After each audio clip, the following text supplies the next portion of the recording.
us afraid, that makes us wants to step back and cower in the darkness. But God has not given us the power of fear. God has given us a spirit that would overcome that fear.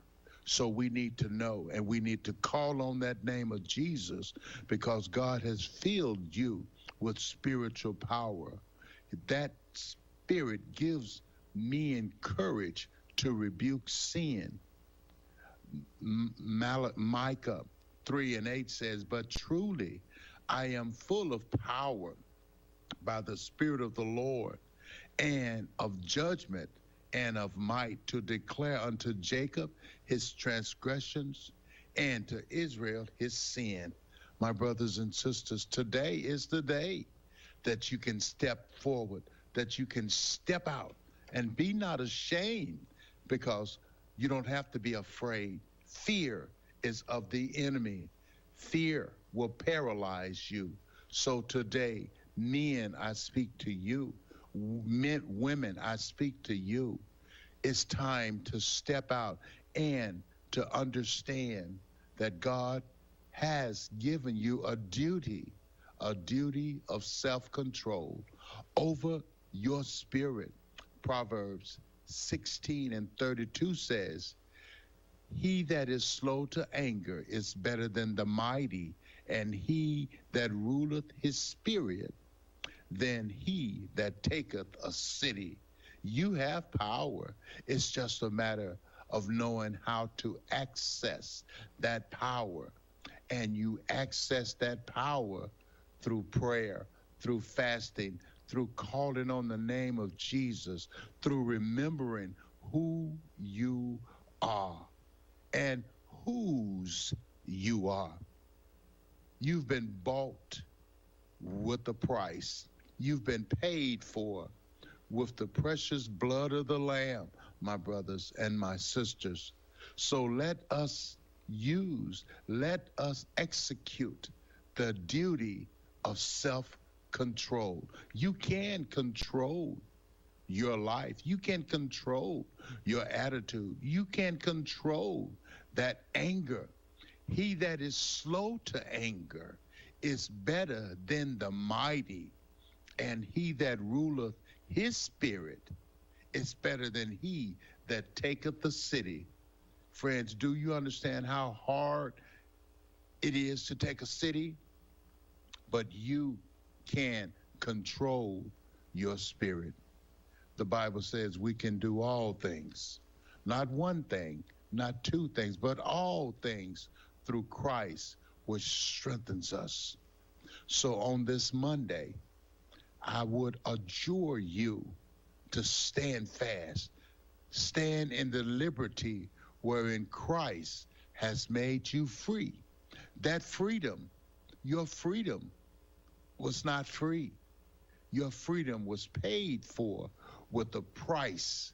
So you are priceless. You are a masterpiece.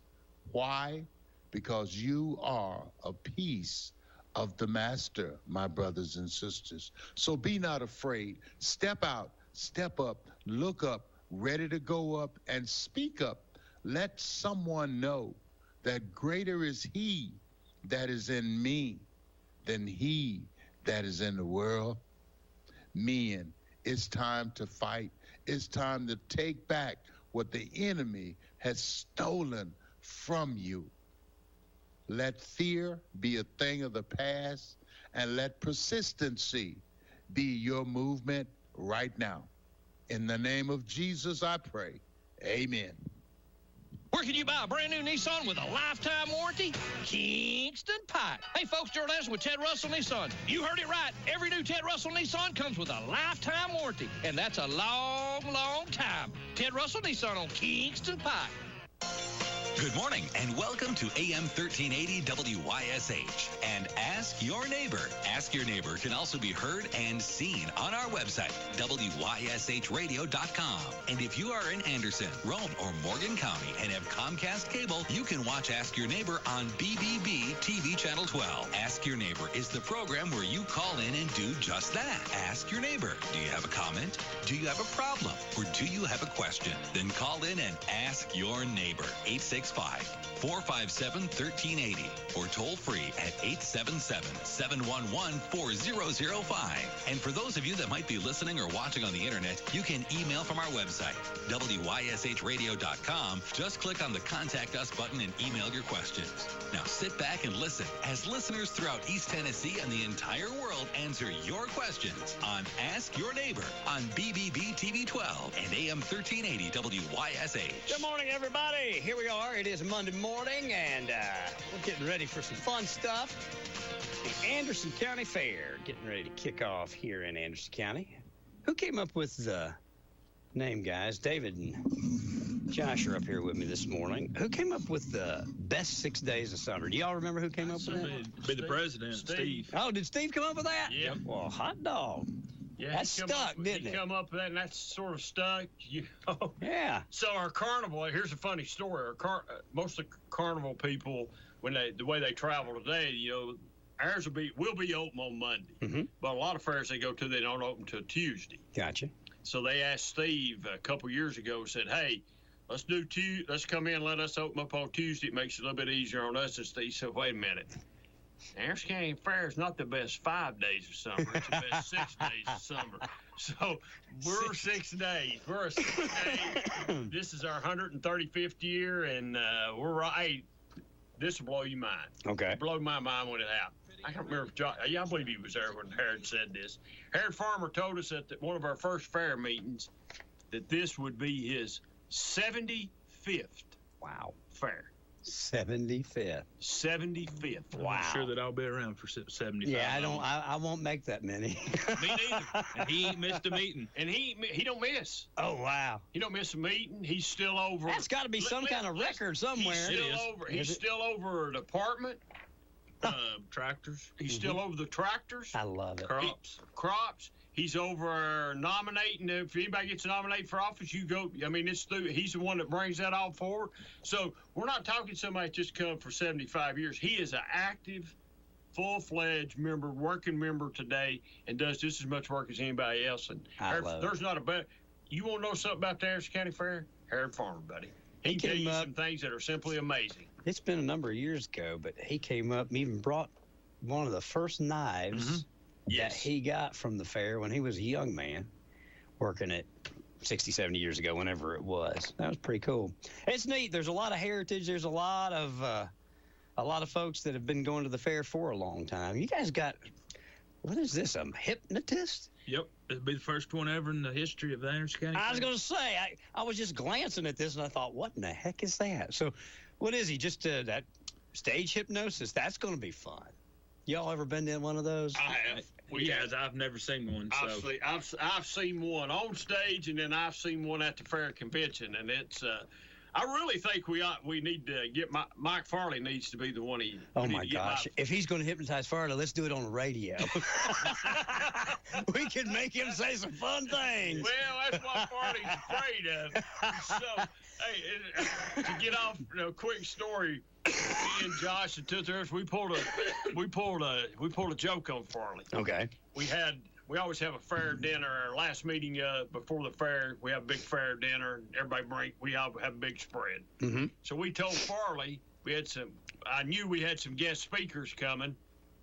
And I told Farley, I said, listen, Steve don't want you to know this, but that hypnotist will be there tonight at the fair dinner. He said, you're kidding. I said, no. He said, you know what he looks like? I said, I don't have a clue. What he looks like.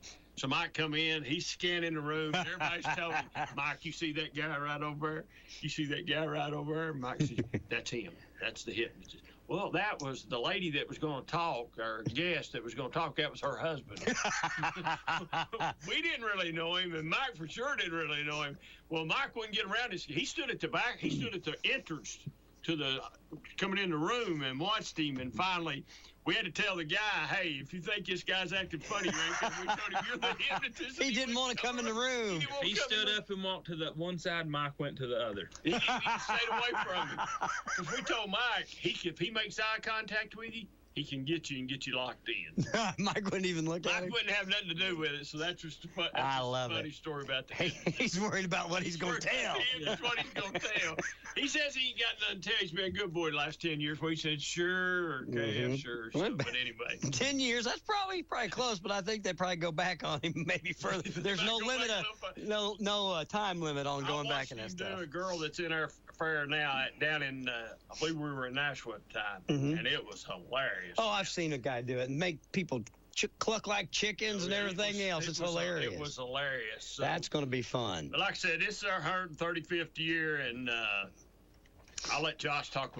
He knows a whole lot more about it than I do because he's basically took my place, and I don't do as much as I used to. I've just not been able to health-wise, and I'll let him do the talking, and I'll sit back and I'll listen. There you go. You guys got a lot of music this maybe it's we have this every time. Looks like there's 6 days of music? We normally have music every night, and there'll be one night of so we'll just start with the music. All right, whatever you want to do, pal. So Monday night will be Will Shepherd Band. Now Steve books all these, the fair presidents, so he'll go out and find them. Then Tuesday night will be Seatown Music, be just a DJ. That'll also correlate with our kids' night that Jack Shelton will do and give away bicycles. We try not to have a band that night, just music, because he uses the stage. Wednesday night will be 110 in the Shade. Thursday night will be Boogie Nights. And then is that like a 70s, 80s? Yes. Oh, that'll be fun. And then, of course, back by popular demand on a Friday night, the J. Eric Band, everybody likes him. Yeah. And then Saturday will be the Chillbillies, which we've had those two last bands have been there. They sort of rotate. J. Eric comes every year almost. Chillbillies will pop in when their schedule allows them to. That's cool. That's two pretty good bands, right? Yeah. Friday and Saturday. Will Shepherd's great too. Will's good. And I think that one band we've got, I don't remember which one it is. Which one got up? Was it this one right here? It got them because of COVID. I think they couldn't come. No, it rained us out last year. Be the one. I think 110 in the Shade. 110 in the Shade. Yeah. They were real easy to work with, and they said that since they didn't get to play, that if we'd honor our contract, they'd come back and play for us this year. So, which what we did. That's cool. That's real good. Hopefully, the weather's going to cooperate with us. But talk a little bit about, what we've got going on each night, and let's talk about the sponsors too. It's something I know we always talk about what's going on. So we'll start out. We've got 5 Kids Night Free. I love it. They are sponsored by SL Rogers Group, Bear Stevenson, Food City, Rusty Wallace, Powell Clinch, and I'm going to forget somebody. Fox That's Toyota. Why we got these. There'll probably be somebody else I forget that's done the Kids Free Night. I believe that's all of them. Bear Stevens. Yeah. And Misty Beth Sanders. Mm-hmm. She's part of that with Stevens Realty also. That's our Kids Free Night. So that'll be Monday, Tuesday, Wednesday, Thursday, and Saturday. 15 and under will be admitted free. That's fantastic. Monday, Tuesday, Wednesday, Thursday, and Saturday, right? Yep. That's fantastic. And without those sponsors, without those people right there, we could not do that. I love it. And that's 15 under, man. There's not how many fairs in Tennessee does what we do. There's not many that have 5 nights. They may have 1 or 2 nights or a discounted night or something. How many of those people has been with us for a long time doing that? SL Food City, Rusty Wallace, Powell Clinch, and Bear's been a part of the group for 15 years. I've been doing it. This will be my 21st year. Yeah. So I know they've been around 15 years. That's great. And we have some of our sponsors that are listed in this book, Ron, that have been with us my whole 21 years. I remember when we very first started sponsors. I don't know if it was the first one or not. It was the first one I saw, and it was when the bank was still First National Bank down here before they sold the Community Trust, Jerry Wells and those boys.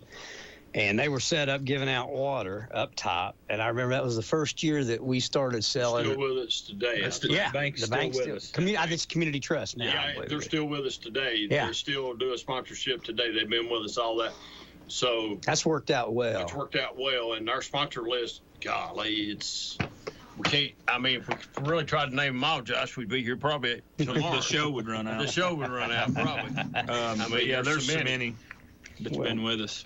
Grab one of these, and you've got some pamphlets up here. Yes, and I brought you some tickets to give away here and over at Merle too. And there's some pamphlets here. Grab a pamphlet, and if anybody's in any of these businesses, tell me appreciate them sponsoring the fair.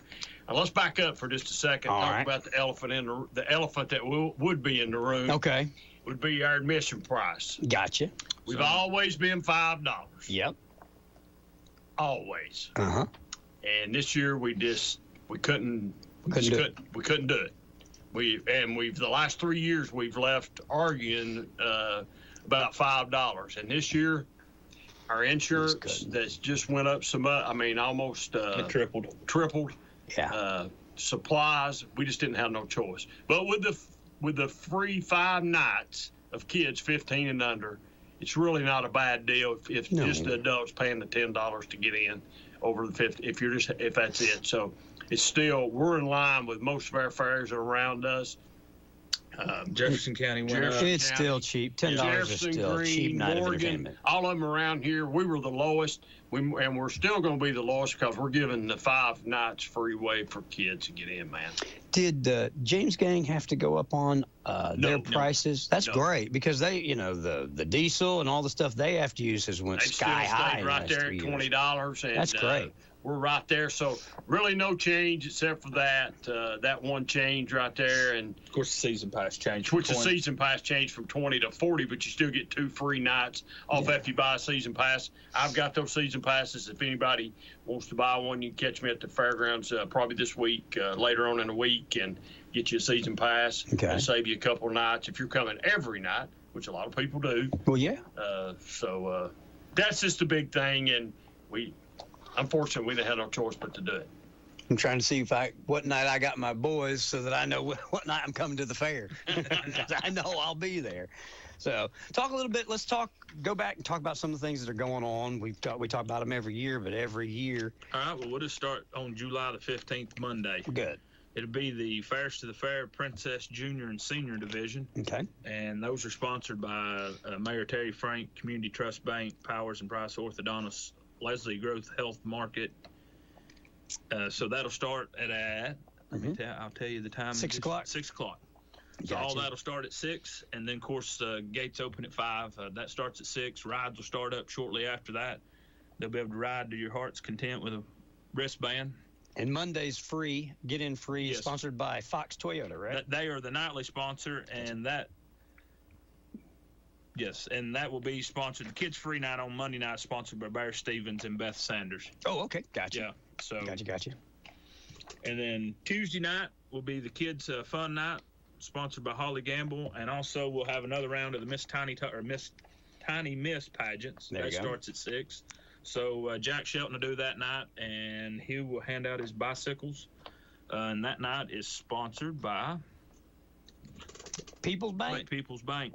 Looks like. And then Holly Gamble is still sponsoring the kids' night, right? It's kids' night, and Rusty Wallace is doing the kids' free night, 15 and under. Kiddo. And then so you look at Holly Gamble's, man, they've been doing the kids' free night as long as I can remember. Oh, they've been doing at least. I've been 34 years, so I know they've done it that long. They've been doing it a long time. And back up a little bit here. 7 o'clock, 9 o'clock, $100 giveaway. Yes. Oh wow! And then at 9 or 10 something, $500. No, that's later in the week. I thought it was Monday night. Oh. Is it not Monday night? Okay. Maybe I looked at it wrong. Maybe it is Monday. I don't schedule. We most know of it's them. money. It is money. It is money. So yes, 7 and 9, the cash giveaways each night, Monday through Saturday. All right. Be sponsored by Gary's Body Shop, My Apple Blossom Cafe. Gotcha. And then I will make sure. I think it's Monday through Saturday. Yes. No. Yes. 9:30 be the big cash giveaway, $500 by OB Law. I think Friday or Saturday there's an additional $250 in there somewhere. Yes. Oh my goodness! So we're giving some, and you got to be there. You got to be there to win it.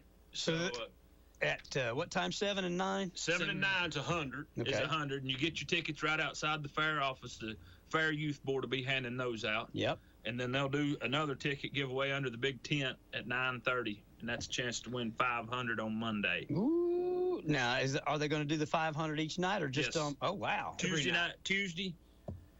at 9:30 or at 9 o'clock, you'll have a chance to win $500. You also have a chance at 9 o'clock to win $100, and you'll have a chance to win $100 at 7 night. So you're giving away what, $700 a night? Mm-hmm. Ooh. The big $500 giveaway is OEB. Gotcha. That's Been fantastic. with us for a while now and loves doing that. And I think him and somebody else is helping sponsor the hypnotist, aren't they? Lowe's Toes. Lowe's Toes is helping sponsor the hypnotist that will be there. So that's going to be fun. I don't know who's doing the 250. I don't have any idea on the 250 on it's Friday or Saturday one. There's Lowe's Toes. Lowe's Toes is doing the two. So there's a chance of winning 250. Wow. Is it both that Friday and Saturday, or just Yes. Friday and Saturday? You can win additional 250 plus what we just talked about. Gee whiz. So that's fantastic. I think they put all the numbers back. I think they put all the tickets back in for the grand drawing. Is that not? I believe so. I believe they do that. I'm never up there for that, so that's Steve. Well, that's normally Steve and the mayor. Steve and the mayor do that. We don't do that. We're not there. We're doing something else then. So, where can you go and spend $100 and then take a chance of winning $500 back? Yeah, no, that's fantastic. It's great. So we've been able to do that the last 3 or 4 years with some great sponsors. And then let's see here, we're up to Wednesday night. Wednesday day. Wednesday day. So that's another kids free night. That's sponsored by Rogers Group and Powell Clinch. That's 15 and under. Okay.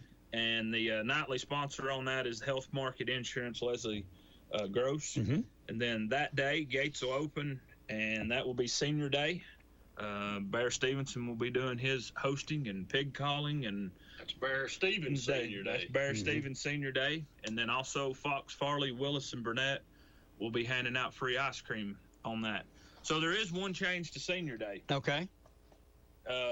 It's not just now from, what did it used to be, from 9 to 12? 9 to 12. Mm-hmm. Now Senior Day is going to be all day. Oh, wow. So if seniors will be all day. It'll be Senior Day is all day long, just not from 9 to 12. It'll be. So if somebody can't come to the evening, still they get. We felt like by us having to do the 10, we tried to bounce it around and help everybody out. So we're trying to help the seniors out too, trying to give them that whole day. Where in the past it was just for that one time frame, like Josh said. But now, if they want to take in the festivities with the free ice cream and be part of Bear Stevens Day, and I think David West and them, they'll need to be present from there from 9 to 1-ish. Okay. For all that. But Senior Day, it will be all day long. So if you show up at 5 o'clock and you're a senior, you'll be admitted. That's fantastic. That's good. You guys have added a lot. I mean, that's a big deal for a lot of seniors. We tried to. It's like I said, it was a difficult decision to make, but it's just had to be done. That's good. Of course, each night down in the barn, Little Ponderosa Petting Zoo will be there, and that's sponsored by Ooten Law Firm. Yes. They'll be there all. And then on Wednesday, we'll start our Hyptimus. He's going to do. This is going to be. His show is how much activity we get. Crowd activity. He says he'll do up to 3 shows a night, but if 2 shows take long enough, it'll be a 2 show. So our first night will probably be a trial and error run for the rest of the week. But he is definitely guaranteeing 2 shows. So Wednesday, Thursday, and Saturday. Wednesday, Thursday, Friday, and Saturday. Wednesday, Thursday, Friday, Saturday. He's going to be doing at least 2 shows. And where's he going to be? He's going to be right next door to the rest tent. Okay. So he'll be right on the main walkthrough. Coming off of Midway, he'll be right there. Okay. Hey, does Ooten hand out some ride tickets? I think he does, yes. I'm not sure how many he's got. I don't know if he does it every night, if he does so many every night. I know he has them, but I don't know how. I don't know if you got to go down and answer questions about the fair or tell him a certain thing, but he does have some ride tickets that he does hand out. Well, Matt, if you're out there, text me or call me. Tell me how you want them to hand out how you gonna hand out your tickets. I'm not sure how he does that. We just give them to him, and he handles that. There so you that's go. part of his sponsorship. Okie doke. Of course, Wednesdays 110 in the Shade band starting at 7, and they'll run to about 10 o'clock.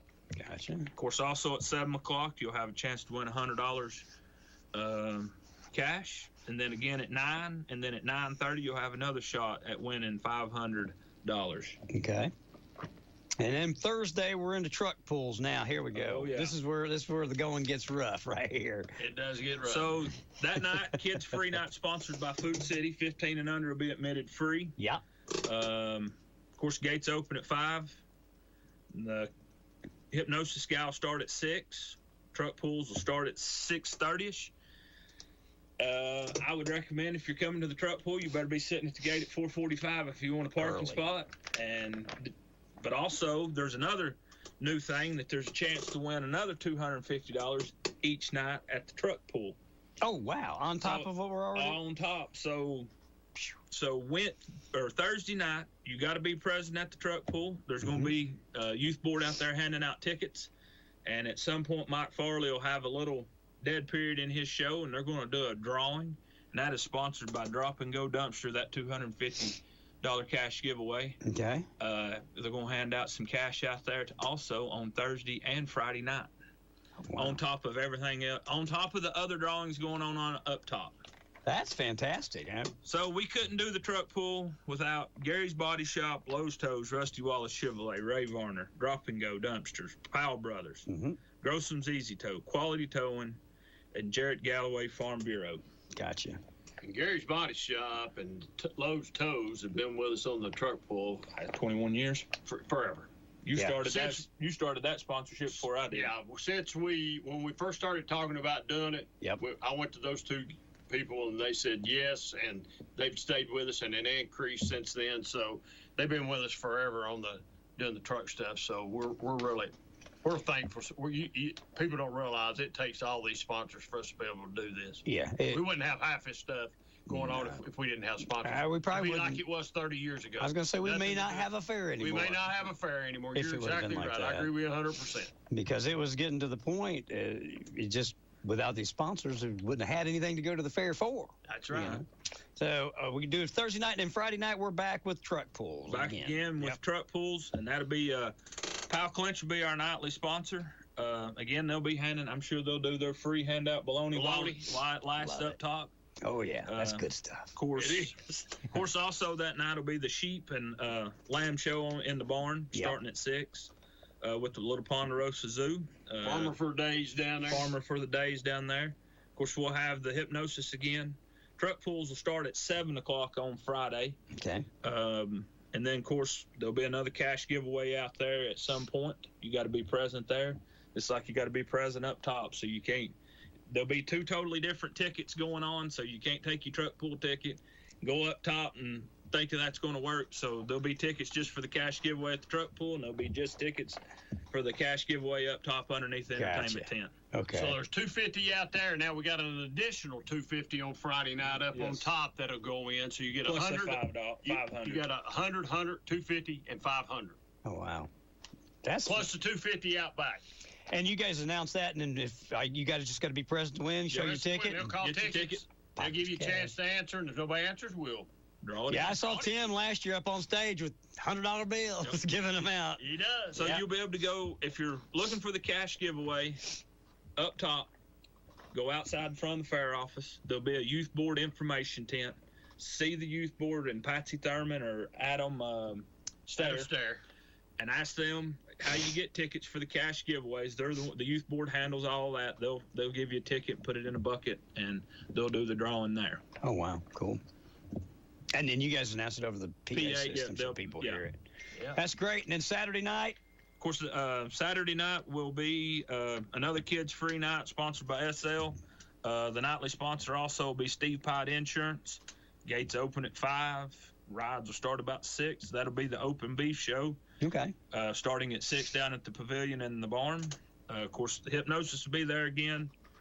7 o'clock, cash giveaway. Chillbillies will start at 7. They'll run to about 11. Sponsored by Ace and All Occasion Party Rentals. 9 o'clock, another $100 cash giveaway. 10 o'clock, a $250 cash giveaway sponsored by Lowe's Tows. And then at 11 o'clock, $500 be handed out again. There it is. That's fantastic. You guys, we do a lot of similar stuff each year at the fair, but every year it's different. It's the same, but it's different, isn't it? I mean, it's not like you guys can just go in there with a cookie cutter and set it all up. This takes a lot of planning and a lot of work, even though we do a lot of the same stuff every year, when doesn't the it? fair left Saturday night in July of 2023, Monday morning we started. Yeah. That's... and some people say, well, y'all are crazy, but that's just how you take it's Monday. A year-long thing, isn't it? It's a year-round deal. When I say we started Monday, we might have took Monday off, but it started that week right after the fair because people were already, a lot of the bands on Saturday night, hey, I want to come back. Can you fit me in? This, that, and then you just start putting it in place, and then we'll go to our state convention in January, and then you start trying to fill the gaps with entertainment or different types of acts, do we think it'll work at our fair? Can we put it on somewhere else? And you start those, talking relationships, trying to get a contract, see if it fits the budget. Can you get sponsorship? Can we afford it? Yeah. And then you just sort of sit down as the end of the year, you start putting it together. And by first of the year, we had our bands done. So it's just one of those things. It starts and it keeps right on rolling. Do we have wrestling this year? No, because we were going to try and reach out to those boys up in Campbell County. We need to get those guys back on the list and try to figure them out where we can get them in. How long has the food vendors? How long we've been sold? How long has those spots been full? How many months? March. Our food vendors.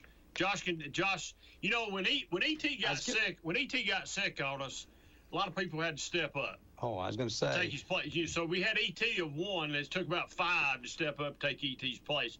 But Josh and them have changed sort of the food vendors around. And tell us all who's going, because we got some really different food vendors than what we've had in the past. Who we have, brother? I put him on the spot, he said. I was going to say, I'm looking for him in here, and I can't find him. Let me go back to something else to talk about Thursday and Friday while he's looking for that. Okay. If you're coming to the truck pull and we're full on the fairgrounds, there's people that charge to park in their yard. It's $5 you can park there. If everybody knows where JD Yarnell Industrial Parkway, if you're running out JD on the left-hand side, there's a grassy area that butts up to the railroad tracks. You can park right there in that grassy area.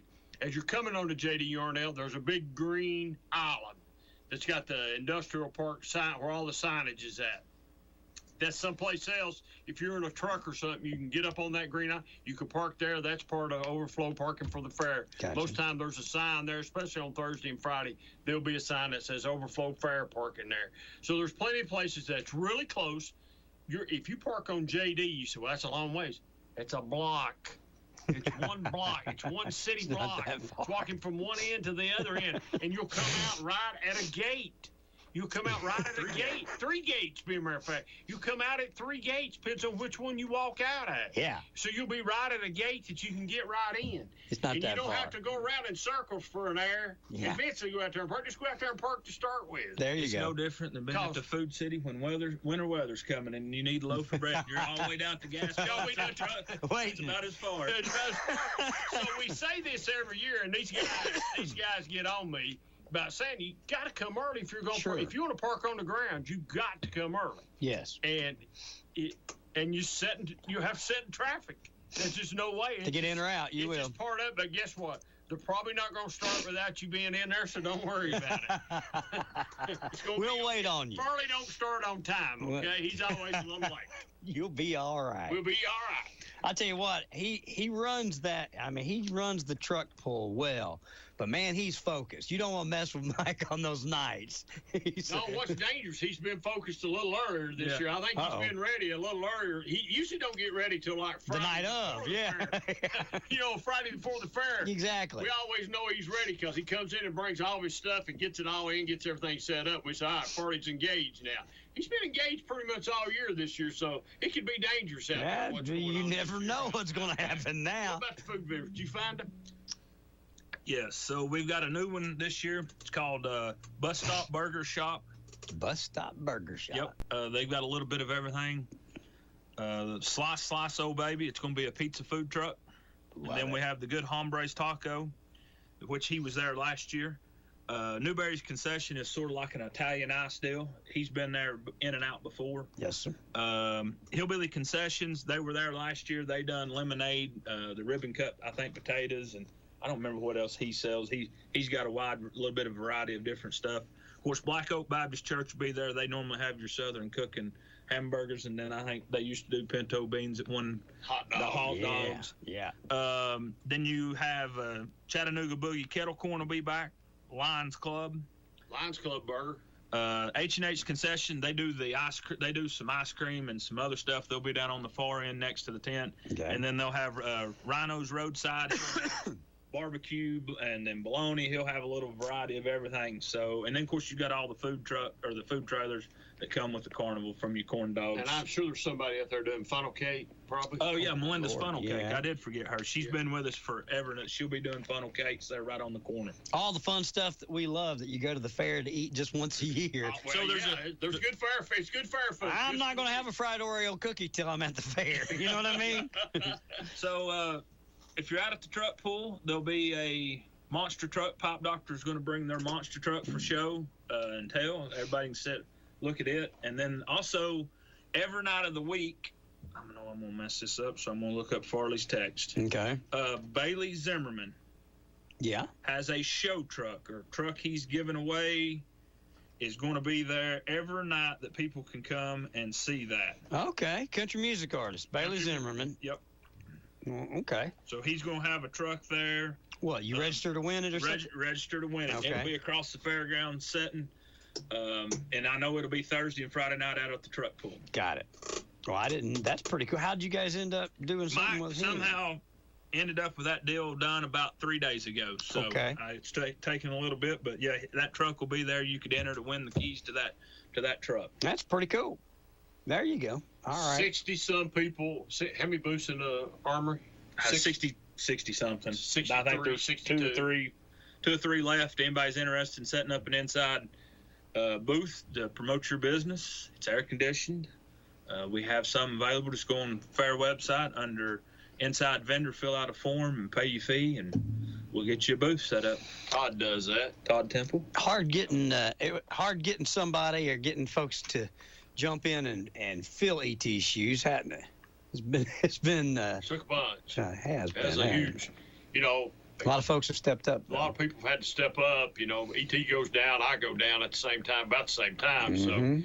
So it's easier to replace me than it was ET. I already had somebody sort of replace me anyway. You got somebody working under you there. Listen, my whole family's involved in the fair. Not only just being my brother, but Josh and his wife, and now my granddaughter. She's on the youth board this year. My grandson's helped us. My daughter helps. So my wife works. So my whole family's been involved in the fair for many years. So Yeah.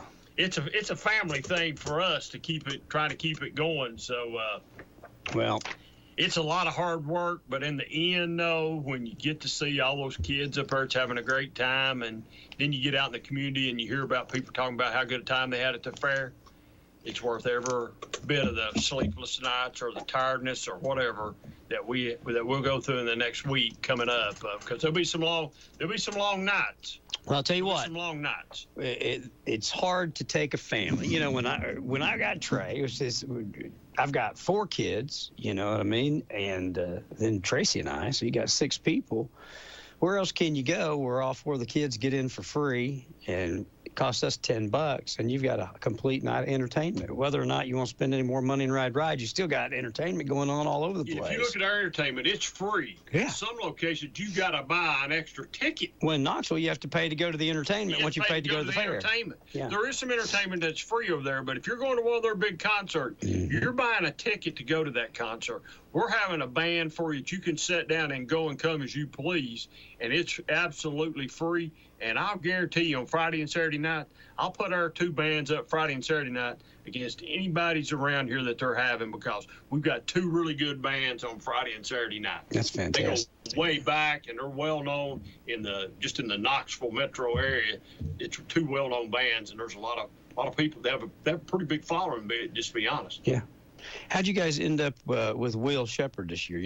Will's been around for a long time, playing around here in East Tennessee. He does a good job. I don't know how Steve ended up with him. He handles all of our bands, and Gotcha. That's sort of his. That's his thing. That's his thing. He's always run the bands. Mm-hmm. Normally, I just find us a DJ, and I come across Seatown Music last year, and so he stuck with us. So good. Anything else going on that you want folks to know about? We got a week. You can enter exhibits Saturday from 1 to 4. Saturday from 1 to 4. Okay. 1 to 4. Gotcha. That's anything from quilting to art to whatever. You can enter it. What all do they do? You guys have something somewhere we can find where people see? I know that the photographs, quilts, You can go to our website. What's that website, Josh? Anderson County Fair TN.com. Go to the website. It's all on the website. Everybody that got a Clinton Courier or bought a Clinton Courier this week, there's a book in it. I gave you one in them pamphlets I gave you. Yep. There's a book in that that goes out. If you're wondering what it is, come out of the fair, and maybe somebody can give you a thing that'll tell you what you can enter. It's under catalog. It's under catalogs on the website. On the website. Gotcha. And then it lists everything. So you have antiques, arts, crops, flowers, home-centered activities, woodworking, antiques. So there's all kinds there that you can find. We do have our catalog book at the fair office. There'll be a day shift crew up there working. Okay. See if folks know Lonnie McCamey. He's on the fairgrounds working. Go by and see him and ask him for one, and they're in the office. Okay. But you can go to our website. If you got the internet, you can get on our website. It'll tell you just about. The website will tell you everything we've talked about today right here. Anderson County Fair TN.com. All And right. you can go to that website and check everything out right there. And that, like I said, that'll tell you everything that we've talked about today. And as E.T. Stamey would always say, it's 8 days, 1 hour, 45 minutes, and 30 seconds away. You got it right now. You got your timer going right down to the minute. That's great. E.T. he kept up with it, man. How do you on free nights? Are you able to keep count of how many people come in? I mean, I've been there when we've tried to do clickers and stuff, but how active? I wish we could find a way to do it, but no, not. I mean, it's just it's just an estimate. Gotcha. Because I know that's not a great answer, but there's just so many ways. We got 6 gates, and it's so hard to put a clicker. Well, sure. At each one, but especially when people are coming in free, not even stopping to get the ticket or whatever. If they're buying a ticket, at least you got the revenue. You divide that. Thursday and Friday, you got people that's standing in the road basically working, and and walking in at the same time. It'd probably take 3 people with clickers just to try to get everybody on some of the gates because it's just so busy. It'd be nice to have one entrance where you had a turnstile where somebody come through so you get an honest count. But I would say we're in the neighborhood of 30 to 40,000 people for the next 6 days. For a week to come through. We're probably one of the, if not the biggest event that's going to go on for a week. We're there in Anderson County. We're probably one of the bigger events. I can't think of anything any bigger.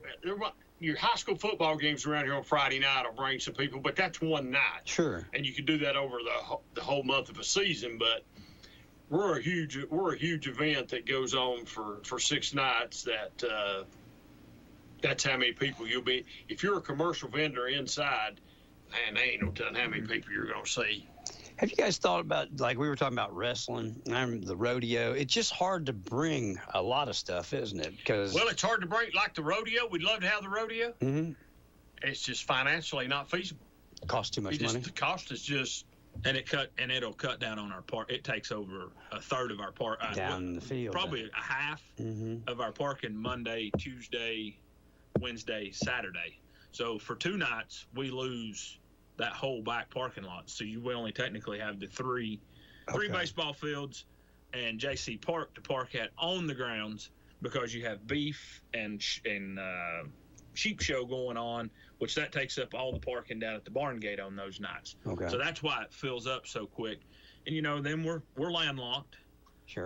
It's hard to do. The city put in the new parking area out back where we used to hold the demolition derby. Yeah. That was nothing but grass, and that was a little easier on the fair to go buy a couple 100 pounds of grass seed and seed it back when we got done. Now they've put in the gravel parking lot and the parking curbs, and they've paved the road, and so we're a little landlocked. We try to be good neighbors to the city and the stewards of the land and stuff. So it's hard to bring in stuff as much. We'd love to bring in a lot. We just need a bunch more land. We just need some more land that can permanently host these events and not have to worry about fixing the grounds back. Have you guys ever thought about that? Has it ever been bandied about to look for a place that maybe you could move and hold the fair, a different place that's bigger and add to it, or you? Oh, we've looked.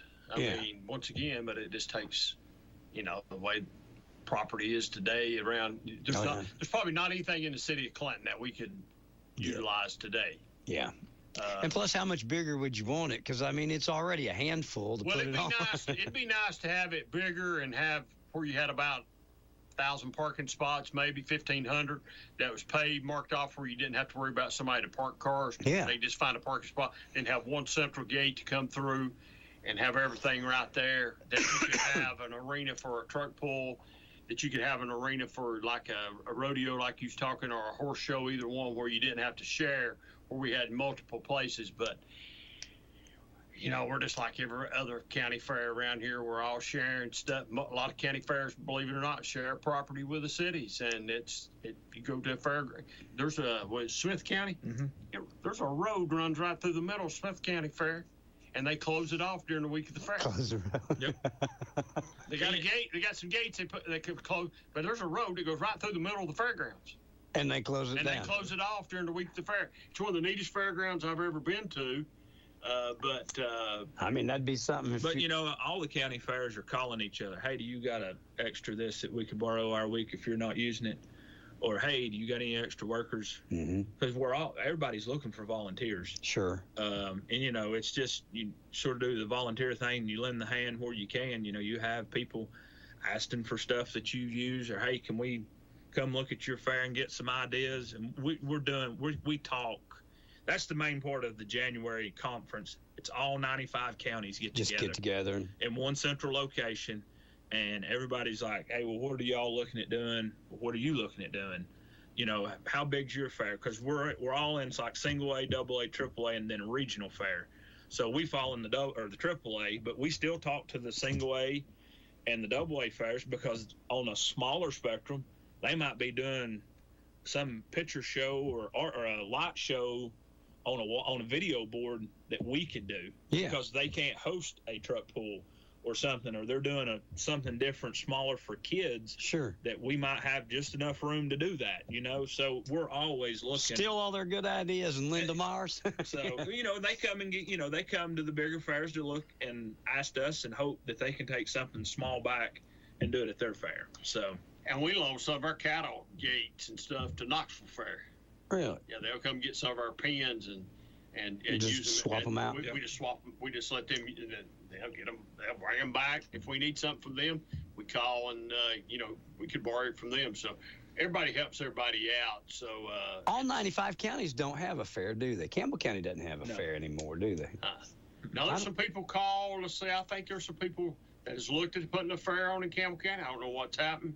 Don't know what happened to it. There were some people called a few years ago, want to know if we would be interested in helping them put a fair on down in Rome County. I said, no, I would not be interested. We'll tell you how we do it. Y'all go on. Come down and come to your fair, but it's... And we've thrown out doing a 10-day fair. But when one person throws that out, we all look at each other and go, "Are you crazy?" But we have thrown that out. So we've looked at expanding our fair a little bit. We just, if we had a few more people here and there, we probably would have already been a 10-day job. If somebody's out there, you mentioned Adam earlier on the youth board, the youth council, but if somebody's out there, whether they be young or what have you, that would like to become part of the fair, how can they volunteer? Call the fair office. Okay, leave a message on the answer machine, and leave your name and number, and Steve Queener, the fair president, will get back in contact. He'll write it all down. That's sort of his baby. On when people want to volunteer, he sort of talks to them and sees where we need them, and if where we need where they help. Fit best. Yes. I think this year we've got the biggest youth board we've ever had. I think 27. I thought she said 30, but maybe she said 30. But it could be 30 or 27. I know 14 of them come out of Clinton Elementary, and they're all sixth graders. They're ready to go. Yeah, and from sixth grade up, they can participate, and so we've got a big youth board this year. They're a really big help, and like Josh said, they're already going to be doing a couple nights giving tickets out back, and they do it every night up on the top. Okay. And do it every night for us, and they'll help people get their exhibits in, and also you can enter exhibits Monday from.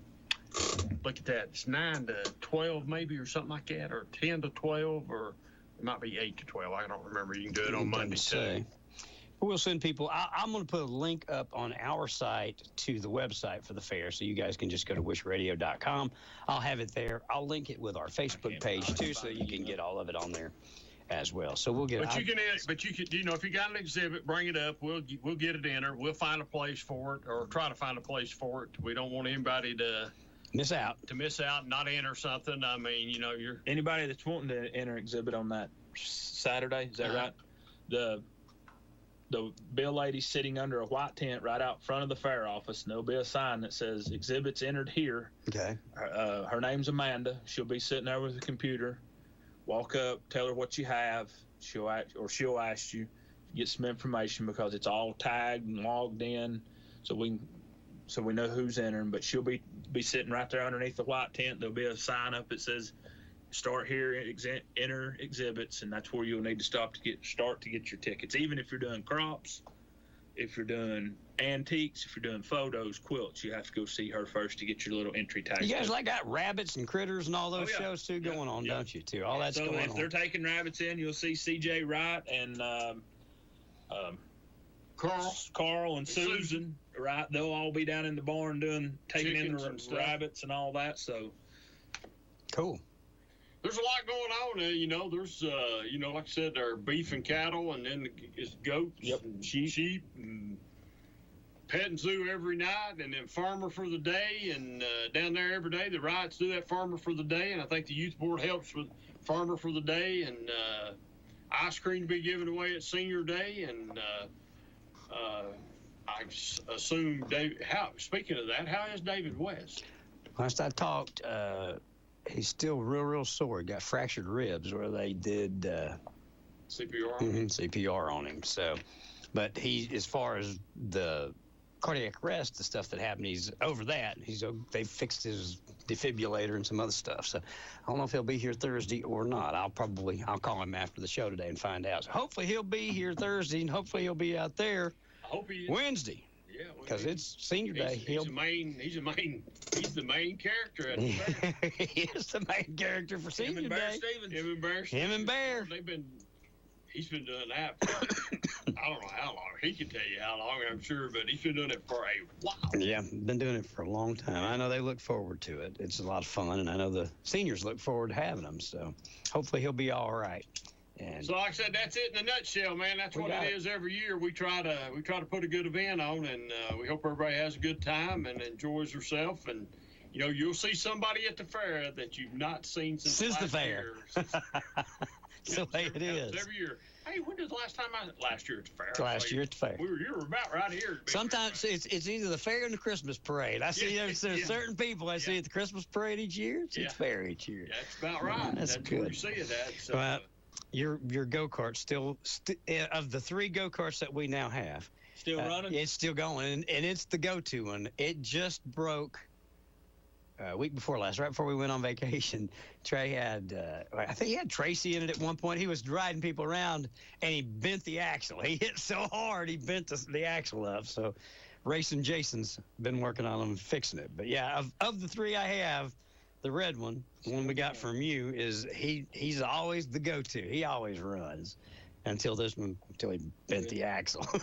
He's not going there. Raced it a little too hard. He's been racing it just a little bit too hard. Well, we'll take a break. We'll let Josh go, and me and you'll come back, and we'll talk about some fun stuff. He didn't want to talk about politics. He wants to talk some politics. He does want to talk some politics? Yeah, let's keep him around. Okay, we'll do that. I'll go eat lunch. Okay, you go. Talk all you want. That'll give you a headache. We're not going to talk long, I don't think. Yeah, no, not too long. Stay out of it. Yeah, me too. I'm not too much in politics. Me either. Back in a flash. Hang on. On behalf of myself and all the Opry members of past and present and future, Luke Combs, you are now officially the newest member of the Grand Ole Opry. Being inducted into the Opry by Joe Diffie and Vince Gill, 2 artists I grew up listening to, was one of the highlights of my life. Every time I'm on the Opry, I share the stage with my heroes and play the music that I love. There's nothing else like it, whether you're behind that microphone or out in the crowd. On any given night, you could see a once-in-a-lifetime performance or watch an artist get a surprise invitation to join the greatest family in country music. Even if you've seen the Opry once, you haven't seen it all. It's a blast, not just for fans, but for artists too. See your favorite artists at the Grand Ole Opry, both classic and new. And stay tuned here to WYSH because we give away a pair of tickets to the Grand Ole Opry every Wednesday. I'm Luke Combs, and I'll see you soon at the Opry, the show that made country music famous. Hi, I'm Rick Scarborough. As a police chief, I spent my entire career serving and protecting our community. With threats to our Tennessee values growing, I'm running for state representative to ensure all our kids are protected and have opportunities with great schools and high-paying jobs. Anderson County is the best place in the country to raise a family. Please join my effort to keep it that way and defend our conservative values. The Republican primary is August 1st. I'd appreciate your support. Let's see, if something costs less, but people are happier with it, that sounds like something to look into, and that is Medi-Share. Maybe you've heard switching to Medi-Share to pay for health care can save many families up to $500 a month, and that is huge. But it's also true that people are way more satisfied after making the switch, too. The member satisfaction rate for Medi-Share is double that of the typical health insurance plan. Double. Medi-Share works, too. It's been around for 30 years. Members have shared more than $5 billion of each other's bills. People love having telehealth and a huge nationwide PPO network. So, yeah, really, you can save a ton and like it better. Imagine being happy with how you're taking care of your health care. So if you're self-employed or part of the gig economy, or you just want a plan you're happy with, you can call right now. You'll get a price within 2 minutes. So see what you can save. This is a very, very smart use of 2 minutes. Here's the number you need. Call 877-26-BIBLE. That's 877-26-BIBLE. 877-26-BIBLE. Thank you for listening to AM 1380 W. All righty, we're back here. Josh has left us. David's still with us. He don't want to talk. He's afraid. You know, I got instructions yesterday. Okay. I was told to sit on the inside as far over as I could. I said, why? And he said, because I know what you and Ronald are going to do. And he said, I'm leaving when that starts. As you can see, the seat that big boy was sitting in right here is vacated because he can't stand politics. He's not like his dad or his papa was. He don't like politics, and I don't like it neither. So we'll talk it a little bit. So what you're of course on city council. What's going on in the city of Clinton? There's a lot going on. I know the mayor's going to be here. I know the mayor told me that he's going to be here Wednesday, and you just said he's going to be here Wednesday. Yes, sir. I not take much of the thunder that's going on. There's a lot of things going on right now in the city. There's a lot of stuff happening in the city of Clinton right now, and I'll let him tell you some of that. I think the biggest thing that I'll say, and I told him this yesterday when he was at my house, Mayor, we've got to look at someplace for more pickleball courts, because I don't know if you've been by our pickleball courts down at Lakefront Park. We just have some brand new pickleball courts. I knew we had new courts. The other night, about 9:30, I go by there and I'm thinking, what's going on? There's cars everywhere. There was people standing everywhere at the pickleball courts, even on the tennis court side, waiting to either play or playing pickleball. It's such a hot item right now. We just do not have – I think you could build 10 more and you wouldn't have enough. And pickleball is a really big thing right now. So there's a lot of things going on there with on the recreation side on that.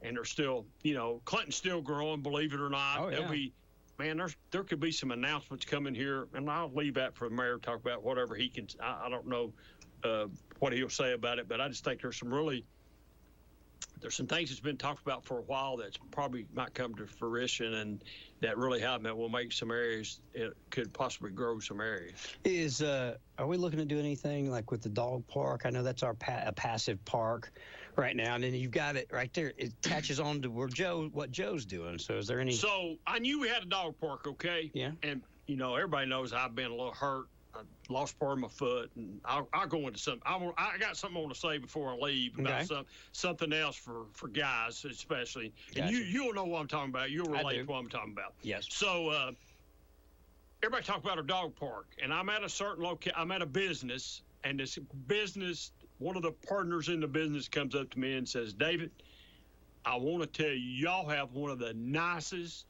biggest dog parks I've ever been to in my life. Well, good. And I said, okay. You hadn't been to it yet? Hadn't been.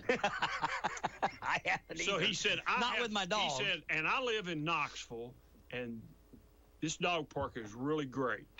I've been out of town, and this dog park is really great. Your dog park matches up with some bigger cities, and I want to tell you that you all have a great dog park.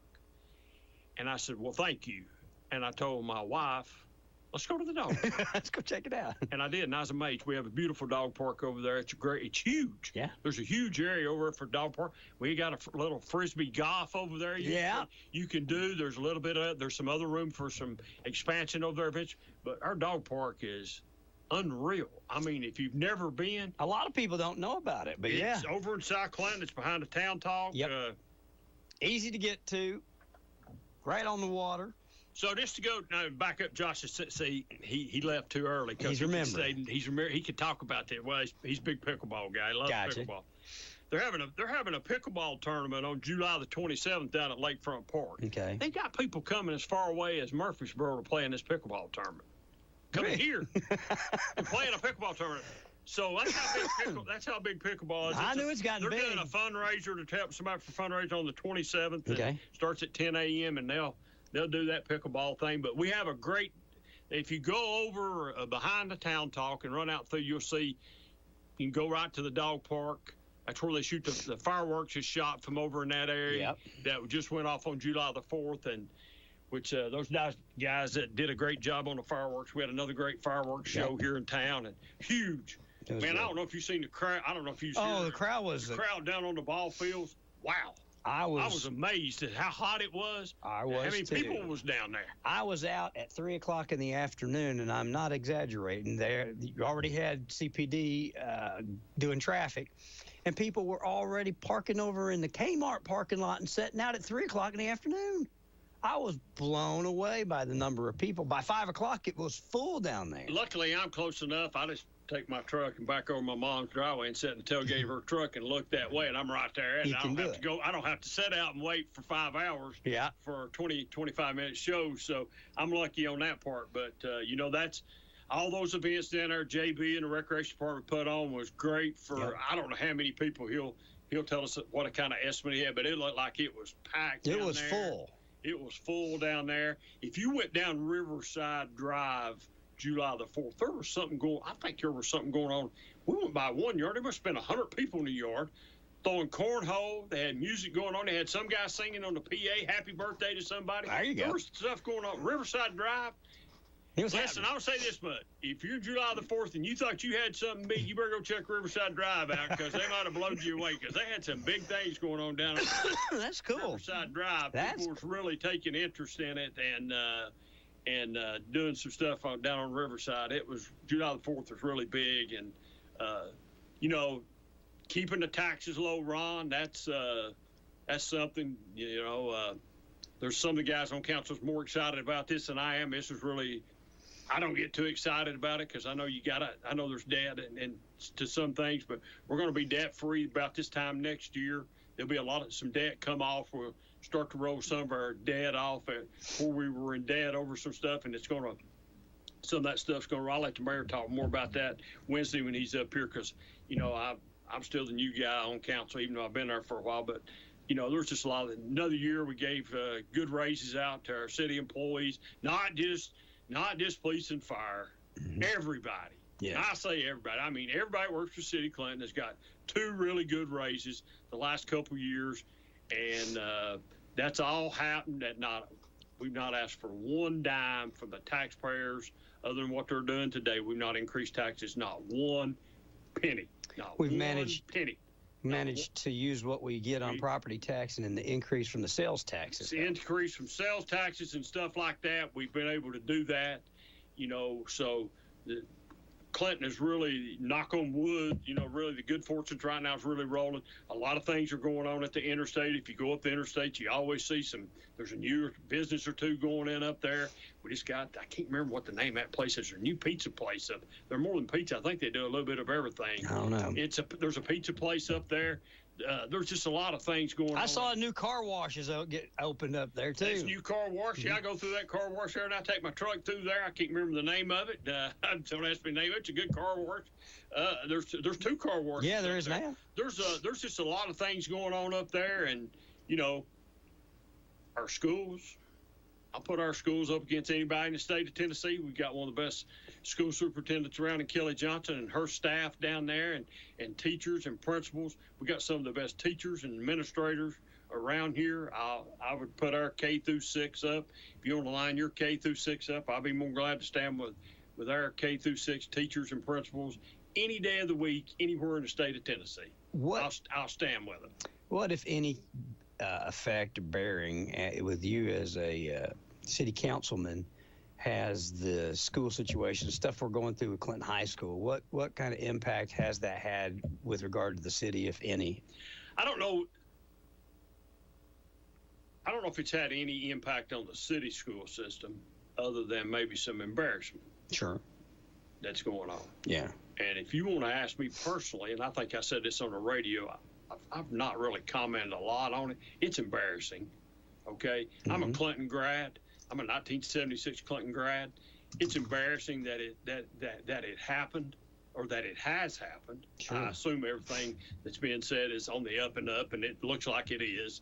There's a lot of people lost their jobs. There's a lot of people resigned over it. So it's embarrassing. It is a black eye to Anderson County, as far as I'm concerned, with that going on. I mean, so I don't know that it's had a great impact other than people always say, "Oh yeah, you're from where they're cheating." Yeah. I'm tired of hearing that. I'm here to tell you that. That's what a lot of people said. Oh, that's what the C stands for, cheaters. Oh, wow. I hadn't heard that one. That a lot. I got some buddies down Oak Ridge that liked to rib me a little bit and said, yeah, you get us one of those cheater hats.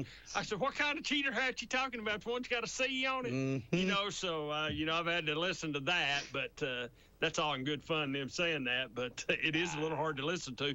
But, I know they've asked the TSSAA to rescind the 13 games back to us and said the kid was eligible. We'll just have to see how that plays out.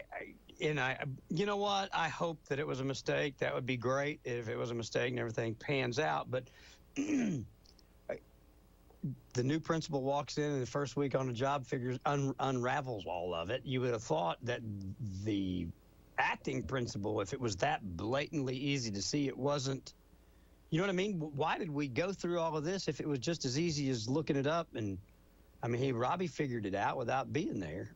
Been there a week, 2 weeks. That's a good question. So why, if he could walk in cold into a mess that a lot of people wouldn't want and figure that out that quick, why wasn't that?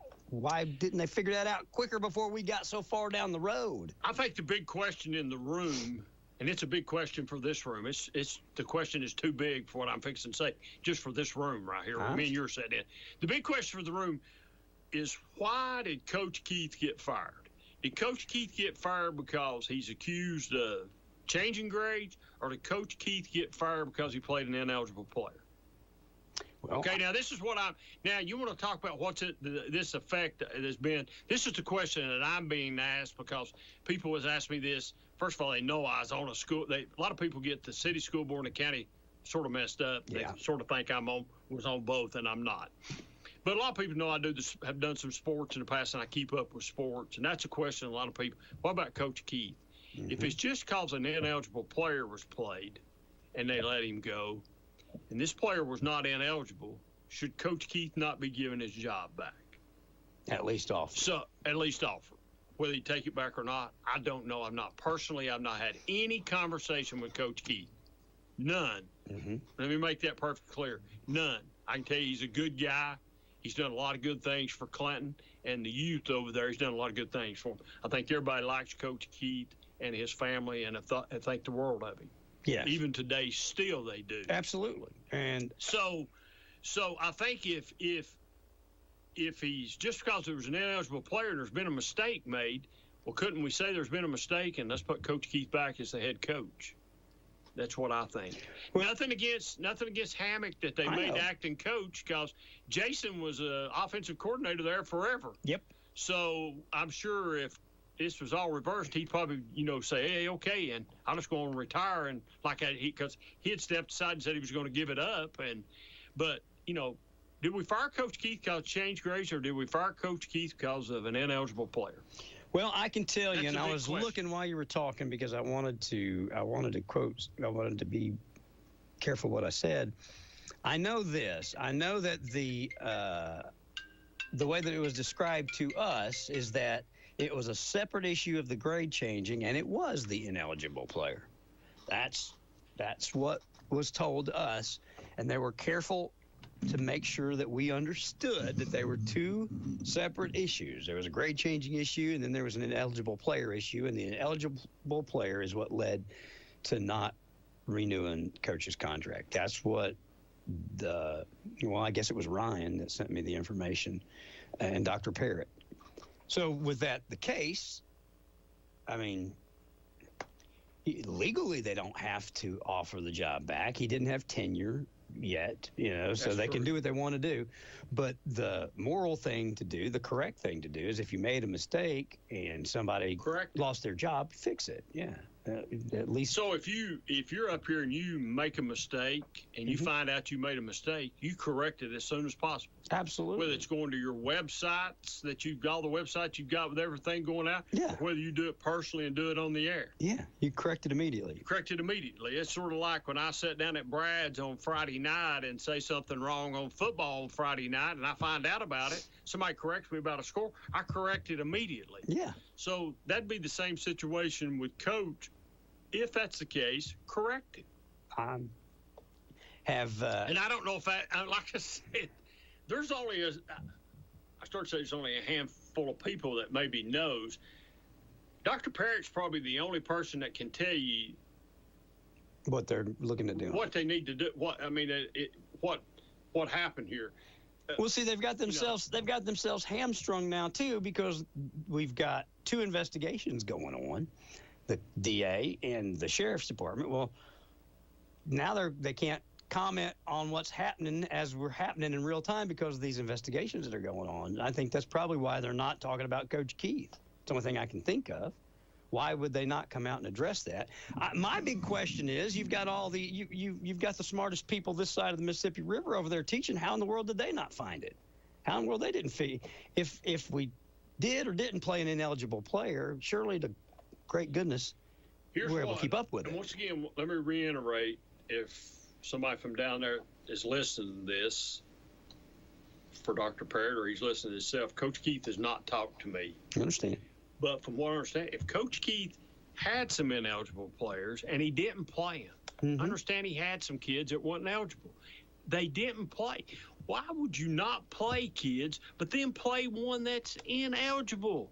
Why would you play that one kid? And you've got 4 or 5 others that you're setting out because they're not eligible. That matches up with everything he said, they checked everybody at. Well, I think it's I think here's my understanding from what I know about football. You get a roster and you turn it in. You turn everything in to the athletic director, and everything's looked at from there. And you send it into the state of Tennessee and say these 56 young men or women is eligible to play this sport, and we have checked, and everybody's eligible. And as soon as one becomes ineligible, you pull them off and you don't let them participate, because if they participate 1 second in that game, it's a forfeit. Yeah. If you're playing an ineligible player. So if you know so much that you've set 4 or 5 out, why would you set 4 or 5 and play just one? Yeah. Why not play? If I'm going to take a chance, take the chance. Yeah. Take a chance and play them all. Yeah. Play them all. Play them all. Yeah. I don't think that there was I don't think there's for sure no intention to try and just play an ineligible player to have a leg up over. I don't think Coach Keith played somebody he thought was ineligible. If it happened, it was a bad mistake, and I don't think that he knew about it, and I don't even know maybe if the athletic director knew about it at the time. I don't know. It's so messed up over there, Ron. I'm getting ready to say, nobody knows which way is up. It's the tail wags the dog at this school system for sure. Me just being an alumni over there, and some things that I look at and say, wow, what I'm hearing alarms me more than anything is, I understand we've had a lot of teachers leave. I don't know if that's the case or not. I'm sure that's something that the school could talk about that's not under investigation, because all the teachers are leaving. Yeah. I don't think that's got anything to do with the investigation. I understand a lot of teachers have left just because of all this, whether they're involved in it or whether or not. There's teachers leaving. I don't think, from what I understand, the ones that have left are not involved in this. They just didn't want to be a part of the. I think some folks are aggravated because I have had people that work for the Anderson County school system tell me that they don't want to work at the Anderson County school systems if they empower some of the folks that knew what was going on and didn't do anything about it. So there are people right now still in our school systems as employed that knew what was going on, that whereas all these other people have gotten in trouble or lost their job or been made that they haven't. So I think you'll lose some people if all of the people that participated aren't either fired or reprimanded, whatever they're going to do to them. If they don't do something to them, I think the good people will leave. Why would you stay? I mean, why would you be in a school system where they're choosing who's going to get punished and who's not, when they all did the same thing? Yeah. It's, like I said, it's I think we could do a show for 30 days on it. You could do a show. What's the sheriff's department going to do? I tried to me and Russell talked about it, and he is almost clueless is the wrong word, but it was new to him, too, to have a sheriff's department go in and investigate the school for changing grades, because at first nobody thought it was criminal, but it is. I've been out of that game for a while. I can only say you're probably just going in and looking at it just like you do any other investigation. I'm assuming. I don't know. I'm not going to even try to speak for them. I would think you just have to do it just like you do any other investigation to see. That's a good question, because I really don't know that. That is a real. I would think that to investigate, you would think that you don't want to rush your investigation. I do know that, but you don't want to just drag it on halfway. But eventually, we got to get it. It's got to. Well, school starts this month. School starts coming up. Yeah. Not long. And that cloud needs to go on and blow on down the road somewhere, and so Clinton High School can start all over. And I'm sure they've already started, to try to mend the pieces back and get the pieces back together. I'm sure the new principal's already doing that. I assume he'll have a new staff over there. Robbie's supposed to come up here and be on air with us next week. Well, that'd be good. Yeah, I got to get it scheduled, and he's agreed to it. And so, everybody knows him. Wasn't he part of the '92 football team? He might have been. He might have been. But he might have been. Most everybody knows him, knows who he is, knows his family. But I want to get him up here and talk to him, and I want to talk to him too. Just my boys, my twins start high school this year. So. And gee whiz, I'm telling you, it's a lot different with my twins in high school, even than it was with Trey.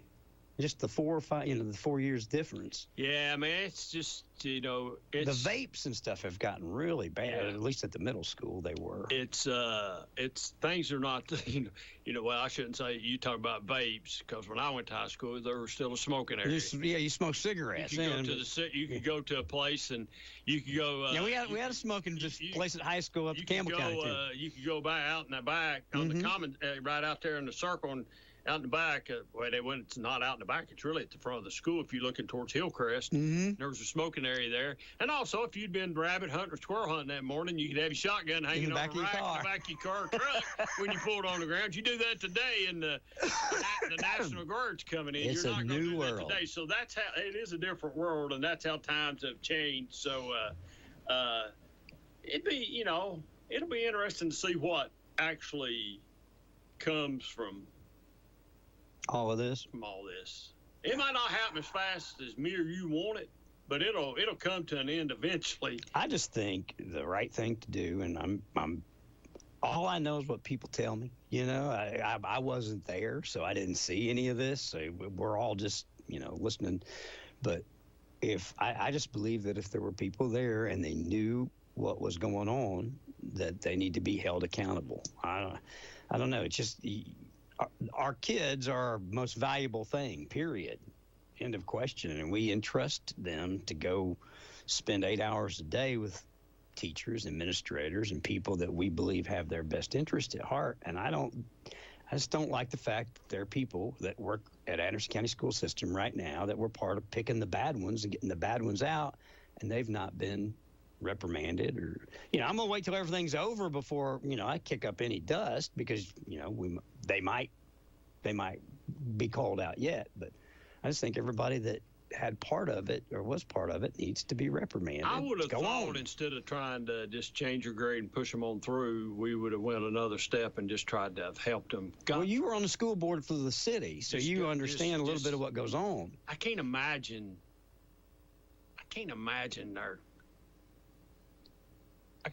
not one of our principals and a teacher doing that.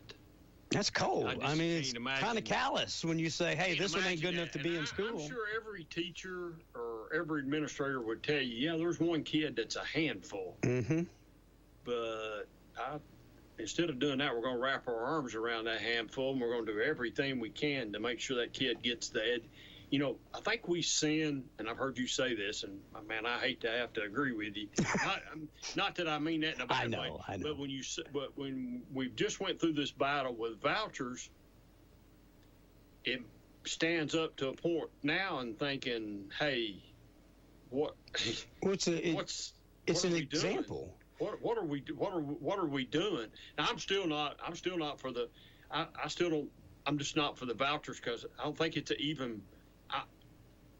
Private and public, the playing field's not even. I agree. Okay? Now, if you don't treat private like you do public and put all the stipulations on private like you do public, then maybe you could say it's even playing ground. But it's not an even playing ground. Until you make the private do what the public side has to do, then I'm out. I'm out taking our tax dollars. Until it's apples to apples. Until it's apples to apples, okay? And you want to tell me it's apples to apples? I mean, I'm talking everybody. It's the same. You can't say, well, you can't come over here. You can't come to my private. I don't care if you do have the $35,000 to come. Yeah, they get to pick whoever they want. They get to pick. Mm-hmm. Then you got to, you might have to take some of these private schools, you got to take a test to get in. Yeah. You don't take a test to get in Clinton Elementary School or Clinton Middle or Norris or Anderson County. You go on up, you move up the chain. Mm-hmm. But because I'm going to private school, I got to go test and get in their top tier in order to, they're picking the cream of the crop. Yeah, they want the best of the best. Cream. I understand that. But until it's apples and apples. Mm-hmm.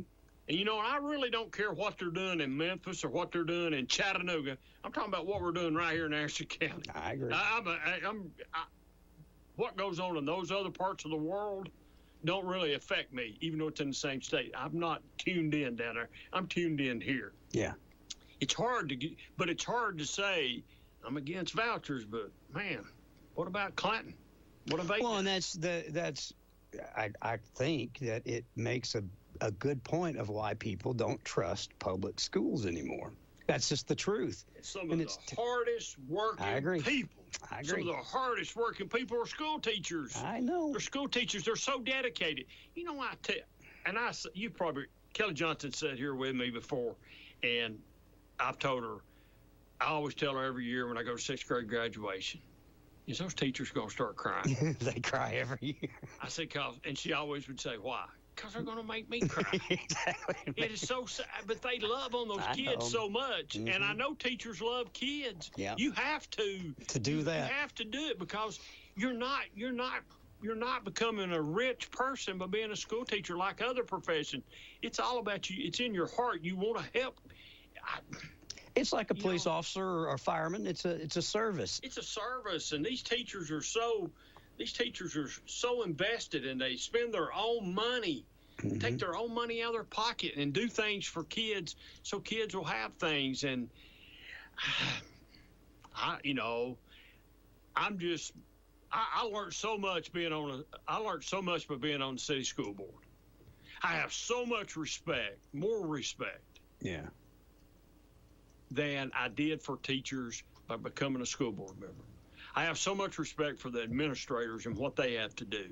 I have so much respect for Kelly Johnson. I look at my 8 years, and I served 8 years on Clinton City School. Mm-hmm. And my proudest moment is probably when we hired Kelly Johnson. There's not a person that's more dedicated than Kelly Johnson is to Clinton City Schools, or I tell everybody this, she's the best spokesperson that the city of Clinton has, because she's talking about Clinton City Schools everywhere, mm-hmm. everywhere. I don't care from one end of the state to the other, or whether she's at a conference in another state. She's there and on a soapbox about Clinton City schools and about the city of Clinton.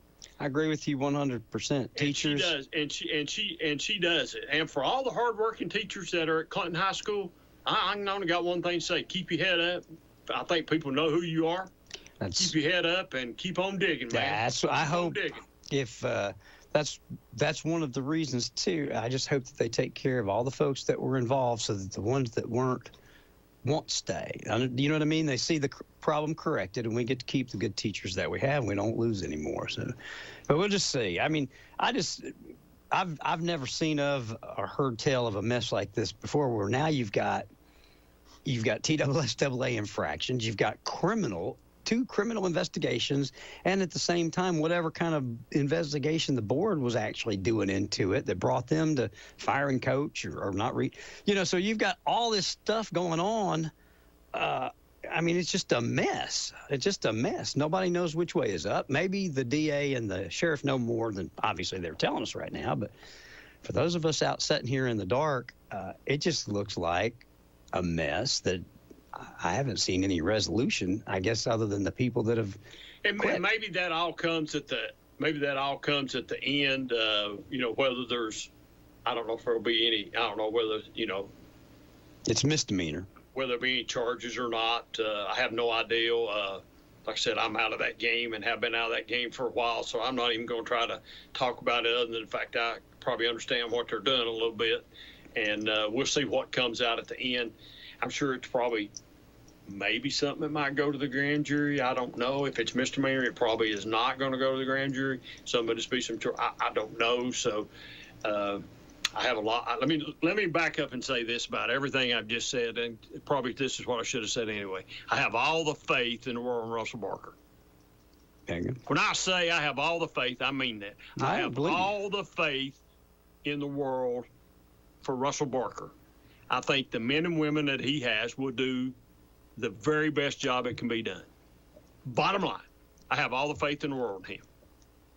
Good. To do the right thing. I believe it. I have all the faith in the world in Dave Clark as Attorney General to do the right thing. Yeah. I have all the faith in the world. Somebody asked me. Organizations. Somebody asked me. They said, "Didn't Russell's daughter just graduate?" And I said, "Yeah." And they said, "And he's doing the investigation." I said, "Yeah." They said, "Don't you think that's a conflict?" I said, "No." Because his daughter was academically ahead of, pretty much everybody in her class. So it's she did the speech. Yeah, she did a speech. She was something there. But yes. Russell's a Clinton grad. Yeah, he's a Clinton boy. He's going to take care of it. Yes. But let me tell you, I have all the faith in the world in Russell Barker and his staff that they'll do the correct and proper thing, and I fully believe this. Mm-hmm. If somebody has to be charged, they'll be charged. And I fully believe that if there is charges, Dave Clark and his staff will prosecute them to the fullest, whether it's a misdemeanor, whether it's a felony, or whatever it is. We will find out one way or the other, and it will be that part of it.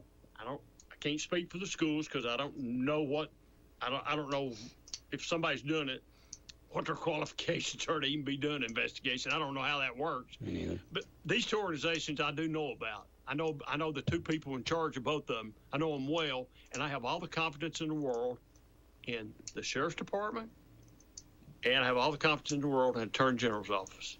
And the leaders in both of those two agencies are the best. There's not any better in those than those two guys. How long you been a city councilman now?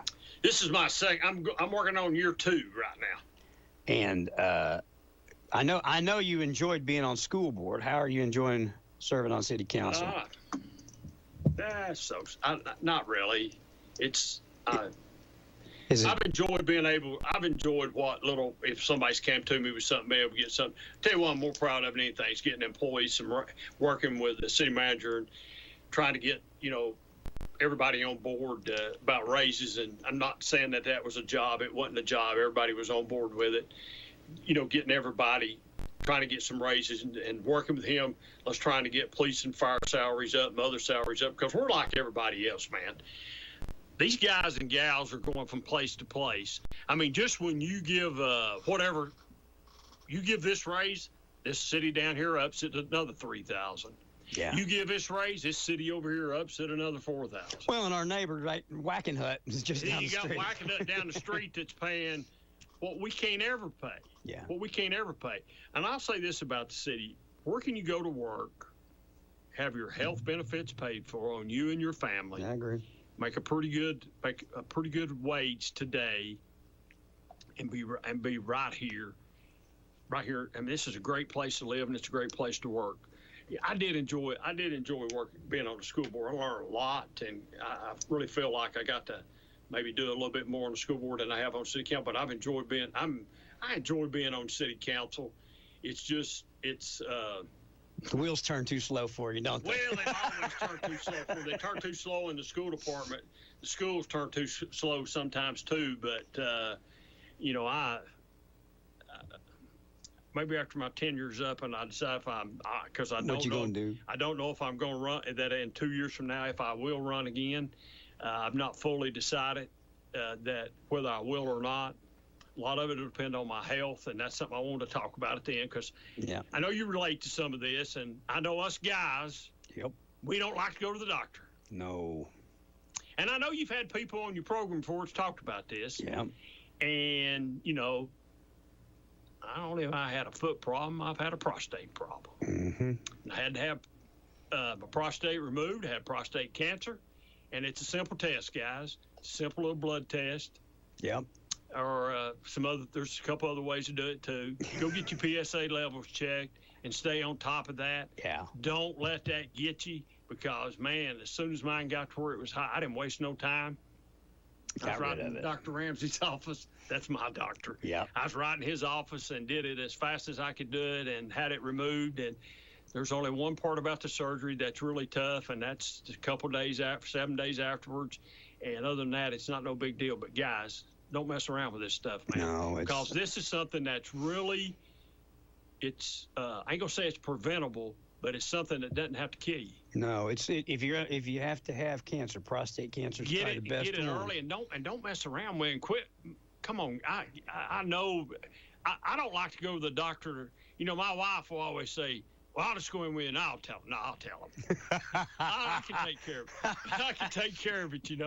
I'll do it. But us guys, we don't like to fool with that. We don't like to fool stuff like that. But don't let you keep a check on your PSA levels and. It's not that it wasn't. There's three or four right about mine when me and you were diagnosed. It got diagnosed. 3 or 4 folks around here that. I just wondered buddies. at the time. I thought, man, what else? I've had such a. You did see me. I did walk in. You did walk in here. I did walk in here today. That's been a struggle when it's still a struggle today. Yeah. I still don't walk every day. I still am on the scooter some. But I did walk in here today. But man, when I go back to the PSA stuff, I went and had that. I have that test done every year. Yep. I have that done every year. And did yours just come back high, and that started them looking at it? The year before it was good, and the next year is out the roof. Yeah. And my doctor said, "Oh, I'll call and have them set you an appointment up." I didn't wait. I knew who I was going to call if it ever happened. I already knew who I wanted to go see. Yeah. I already knew I wanted to go see Chris Ramsey. And I got in as fast as I could. I did all the primary stuff with him. Went through the biopsy stuff, for all that stuff, which is I will say is very painful. The biopsies are not something to mess with. They're not something to mess with, guy. And, you got to be a tough cookie, and I'm not a tough cookie. I'm not either. It about kill me. Yeah, me too. It about kill me. As a matter of fact, I asked him, I said, if this hadn't come back cancer, how would we have continued on if we'd have just wanted to stay the course here? Mm-hmm. He said, and what came back on me, he just said there was one that just didn't look right, and this is probably what we ought to do, and it's your decision. I said, well, if we don't do it, what we have to do? And he said, well, in about another 6 or 7 months, we'll do another biopsy. I said, no, we won't. We'll just take it out. Just take it out right now. Yeah. Let's just go right now. He said, nah, I want you to bring your wife back, and we're going to talk. And we got to make sure everybody understands what's going on here. And, It's but man, what's risky is surgery. It's surgery, and I've had a bunch of them on my foot. It's not it's a little bit different type surgery, but just don't let your PSA. I just throw the manhood thing away. I got the tough guy away. You know what I'm talking about. I'm somebody I'm that guy that didn't want to talk about it, didn't want to go, and I didn't want to go through the procedures that you had to go through. I know. But I did. I mean, and I'd always been told, if you get it and get it early, you know, and that's what he said. He did say this. He said, we're going to become really good friends over the next year or two. He said, because you're going to see me a lot, because I'm going to bring you in and check you. I got to go back sometime in August, and I'll have blood work done again. It's still, even though I don't have a prostate, even though everything's gone, they still want to do the blood work. They still want you in that office and make sure. And he said it'd probably be that way for a year. See, I go back every 6 months now. I think after next time, mine might drop out to like the 6-month thing. But he, you know, you got to keep a check on it, because you can still have some stuff come back, and I've still got plenty of options, even though my prostate's gone. If I had to do some things, I could. So I left all those options open. I didn't blow any of them at the front end, because there's some things you can do on the front end. And you sort of take all your bullets and shoot them on the front end, and you still got the problem on the back end. And after you've used all your bullets on the front end, you can't do anything on the back end.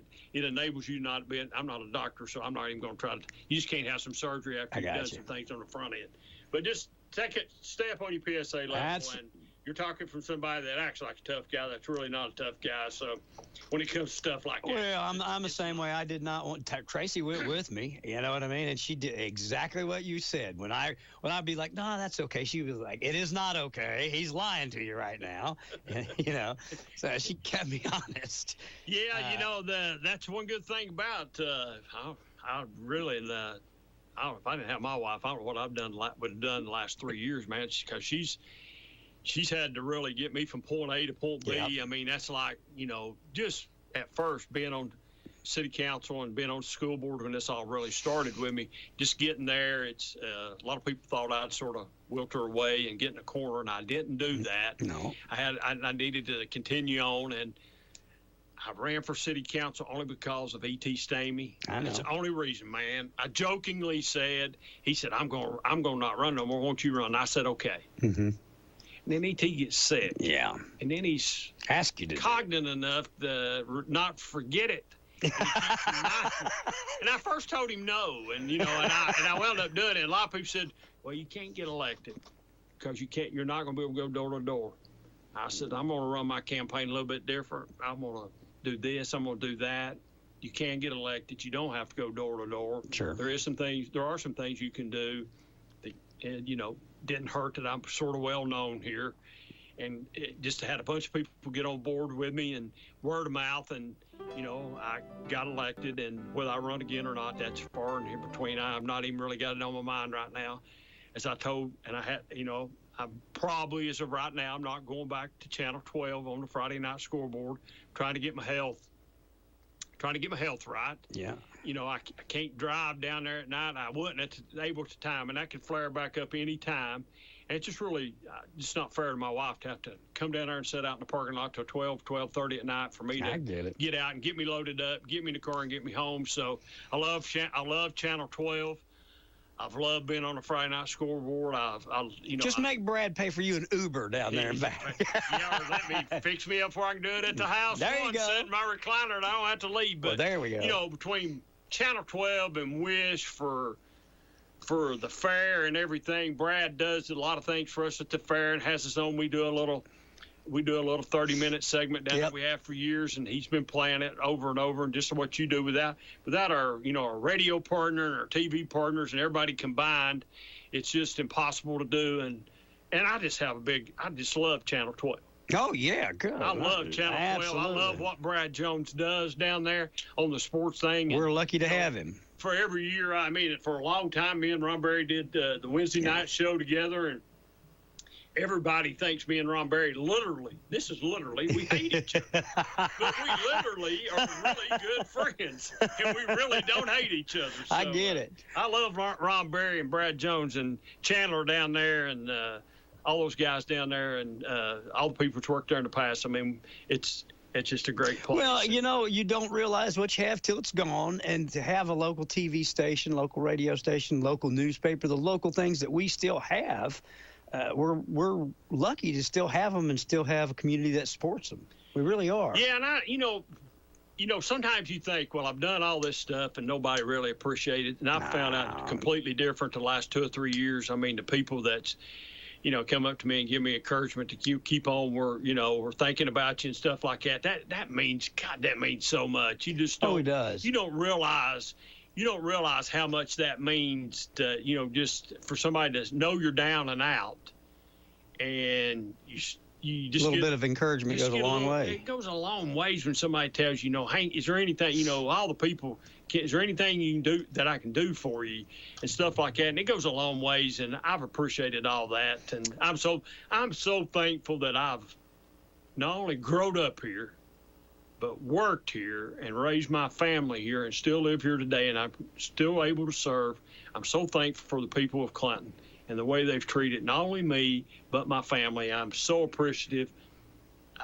There's not enough that I can say or do to ever repay that. Sure. That's the same thing. You've let me come up here and spout off whether it's been about my wife's health and argue about insurance and how crazy it is. Yes, sir. And let me just spout off, and then for the fair and everything else, whether it was work-related at the time, and Brad, the same thing, down at Channel 12. And I'm a lucky guy, man. I'm a lucky guy, Ron. I'm a lucky guy. Let me ask you something quick. Who's up for how many councilmen are running this time? Up for re-election this time is Rob Harrell. Okay. And who's I think he's got an opponent. I'm not sure. I can't remember the young man's name. Keaton, maybe. Keaton. Yeah, the Keaton guy. Mm-hmm. Larry Gann's up. I don't know if anybody's running against Councilman Gann. Councilman Gann's been on the city council for a long time. Yeah. So's Robbie Harrell. Yeah. Jim McBride elected not to run this time. He's opted out. That he's not going to run.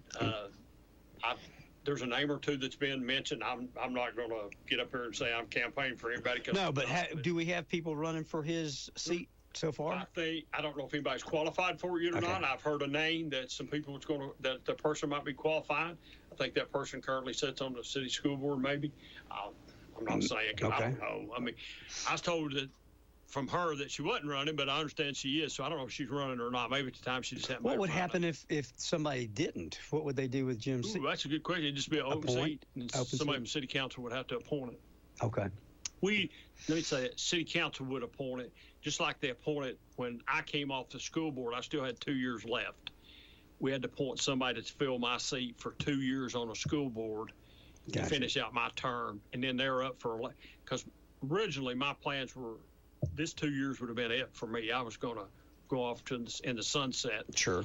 But that term is just now ending, and that person that's running will be reelected and move on. Okay. And that's what would have happened. So we've got what, 3 council? 3 council up this time, and 2 years from now it's 3 one time on an election cycle, and then 4 the next. And the 4th is because the mayor's slot is in that fourth seat. So this one upcoming, and then 2 years from now we'll have 2 years from now there'll be another. It'll be me. It'll be Scott. It'll be Brian Hatmaker, and it'll be Wendy Mattis. Okay. That'll be up for re-election, and 2 years from now, that'll be on there. And we have a really good city council right now. It works really well together. We might not all agree on everything, but at the end of the day, we're not throwing things at each other or anything like that. We get along pretty good. And man, the tax rate's low, and we got lots of good stuff. So there's a lot of really good things going on, Clinton, whether you won't believe it or not. There's a lot of good things going on. And so, like I said, when you're talking about somebody wanting to start a business up or it takes money and time to do some of that stuff. And sometimes things fall through. Yeah. It's not their fault. It's sure not our fault. It just falls through, and they have to start all over again and do it again. I think there'll be some announcements coming in the near future. I think it's going to blow some people away. I've heard some. I hope you're right. I hope I'm so right on that. I got my fingers crossed and everything, and you can quiz the mayor on that tomorrow. I'll see if we can get a little more out of the mayor Wednesday. I'm not going to take his thunder. Well, folks have asked for a sit-down restaurant here for a long time. We've got Golden Girls, and we've got Harrison's and some up there, but I know that folks have been looking for that, and I've heard tell of we might have some of that coming in the area. The pizza place that is beside Penn Station, gotcha, is an offset from Aubrey's. Gotcha. Oh, so it's right. But if you know where Penn exactly. Station's at, there's a pizza place on the very end. Yeah. I say it's pizza. I think it's pizza. There's Subs maybe some pizza. other stuff. But I've not been in there to eat yet. I intend on going in and eating. As they say, it's pretty good. Good. I'll go in and check it out and myself and see. But most of those businesses up there that's just been built in those strip mall sections. Yeah. Are pretty much full, I think. Oh, yeah, they're full. So the guy came to city council about a beer permit long before he opened. It just took a little bit longer to open, I think, than what he anticipated, just because it's hard to get workers. Oh, workers and the supply chain is still running. You can't get work. It's just like the swimming pool. You couldn't get lifeguards. We're redoing our swimming pool. It's going to be really nice when it's redone. But to get some of the stuff for the pool, it's been months. It was 6 months out. Really? And they're just now starting to really ramp up the work. And I don't know if the pool will be open this year or not. It probably won't be. But, man, when it's open, it's going to be nice. But it's been because of the supplies. We've just not been able to get the supplies in. See if you've heard anything else about what I'm getting ready to ask you. You may not have. But I had heard, too, that we may have somebody on the Magnet Mills property. That might be something in the works. There's some talk. There's some talk. News. There's some people there's some individuals that are looking at it. I hope that's true. That'd even be better. Oh, that'd be fantastic. That'd be fantastic if they would. Yeah. The comment I heard was, and I don't know what the concept was from Mr. Hollingsworth. Joe's concept, I saw it. I don't know what it was, so I can't tell you. I understood that person that's looked at it liked that concept and thought maybe something along the same lines, maybe. I don't know if that's true or not. Something along those same lines would go well over there. Joe's concept was retail on the retail on the bottom.